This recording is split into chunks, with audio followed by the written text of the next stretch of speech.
एक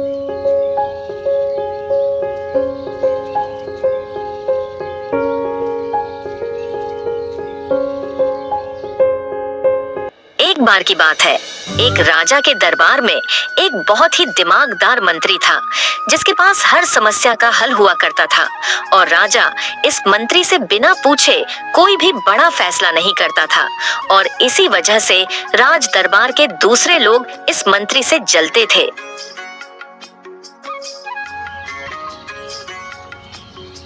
एक दिन राजा ने अपने इस मंत्री को बुलाया और कहा, तुम इतने दिमागदार हो, लेकिन इसके विपरीत तुम्हारा बेटा बिल्कुल ही मूर्ख है और नासमझ है।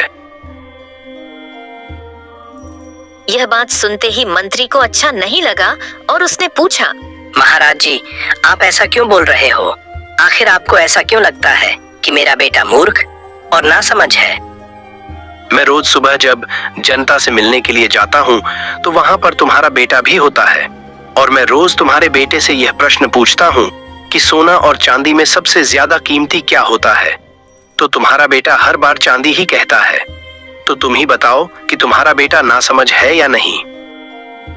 राजा की यह बात सुनकर दरबार में मौजूद सभी लोग हंसने लगे और मंत्री को इस बात का बहुत ही ज्यादा बुरा लगा।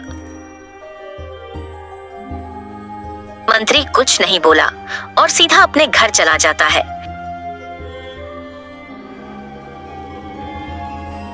घर पहुंचते ही उसने अपने बेटे को बुलाया और पूछा, बेटा, सोने और चांदी में कौन सी धातु कीमती है? पिताजी, सोना है। मंत्री ने जब बेटे से कहा कि बेटा, जब तुम्हें पता है कि सोना कीमती धातु है तो तुम रोज राजा को गलत जवाब क्यों देते हो और चांदी को कीमती धातु क्यों बताते हो? फिर बेटे ने पिता से कहा, पिताजी, राजा रोज सुबह बाजार में आकर प्रजा से मिलते हैं और रोज मुझे बुलाकर मेरे सामने दो सिक्के रखते हैं, जिनमें से एक चांदी का होता है और एक सोने का सिक्का, और दोनों को रखकर राजा मुझसे पूछते हैं कि जो इन दोनों में ज्यादा कीमती चीज है वह तुम ले जाओ, और मैं चांदी का सिक्का उठा लेता हूँ। तो मंत्री ने अपने बेटे से पूछा, तुम रोज चांदी का सिक्का क्यों उठा लेते हो? तुम्हारे इसी काम की वजह से आज सारा दरबार मेरा मजाक उड़ा रहा है। आइए पिताजी, आप मेरे साथ आइए। मंत्री की बात सुनकर बेटा उन्हें अपने कमरे में ले जाता है। वहाँ पर उसने एक पेटी खोली। वह पेटी चांदी के सिक्कों से भरी हुई थी। इतने सारे चांदी के सिक्के देखकर मंत्री हैरान हो जाता है और अपने बेटे से पूछने लगता है, इतने सारे चांदी के सिक्के तुम्हारे पास कैसे आए? फिर बेटे ने कहा, पिताजी, जो सिक्के राजा मुझे देते हैं यह वही सिक्के हैं जिस दिन मैं राजा को सही जवाब दे दिया उस दिन ये सारा खेल खत्म हो जाएगा। मैं कुछ समझा नहीं बेटा। पिताजी, चांदी के सिक्के की जगह सोने का सिक्का उठा लिया उस दिन के बाद से राजा मुझे कभी भी यह सवाल नहीं पूछेंगे। यह सवाल कभी नहीं पूछेंगे तो मुझे रोज का एक चांदी का सिक्का मिलना भी बंद हो जाएगा, क्योंकि राजा का मनोरंजन तब होता है जब मैं चांदी का सिक्का उठाकर चांदी को सोने से ज्यादा कीमती बोलता हूँ, और इसी पर वह हंसते हैं और बिना ज्यादा सोचे वहाँ से चले जाते हैं।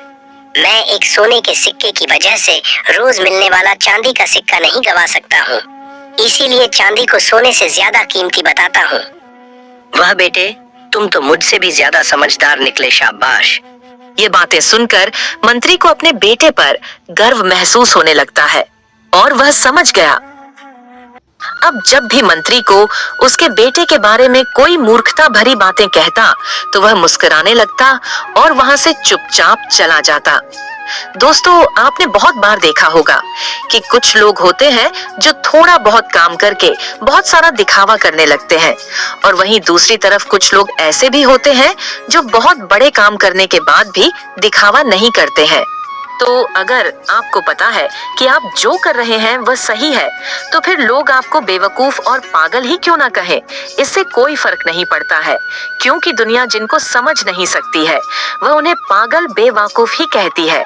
अगर आप इस कहानी को और भी लोगों तक पहुंचाना चाहते हो तो इस वीडियो को लाइक करिए।